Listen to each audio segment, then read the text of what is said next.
Good evening. I would like to begin by introducing myself. My name is Hydrogen, and I come from a low-income neighborhood where life is not very comfortable. I've stolen many things and been involved in many altercations, most of which have ended in gunfire. In addition to this, I have had sexual intercourse with a great number of the opposite sex. In contrast, and despite the lack of legitimate evidence, I believe you to have been involved in a fair amount of homosexual activities I and my companions look down upon. I am so much stronger than you, and my powers of rhetoric so much greater than yours, that you could employ an army of some sort to aid in your fight with me, but I of course would prevail, because I am stronger than you. I'm sure I needn't remind you of my place of birth, wherein, as I explained before, the living conditions are much worse than in your aforementioned city of residence. I would like to stop here for a moment and remind you that I am in fact orating with little or no prior preparation, an act commonly referred to as freestyling.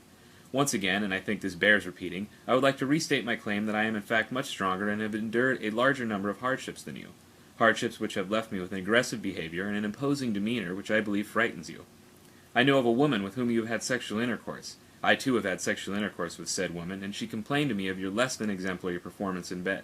She went on to explain to me in graphic detail the dimensions and particulars of your genitals, and I tell you what she said was not very generous, sir. In conclusion, I would like to leave you with a brief summary of my argument.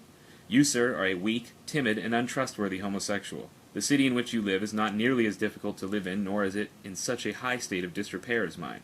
I am the superior monologist in this debate, and any claim to the contrary will result in physical violence and perhaps even death.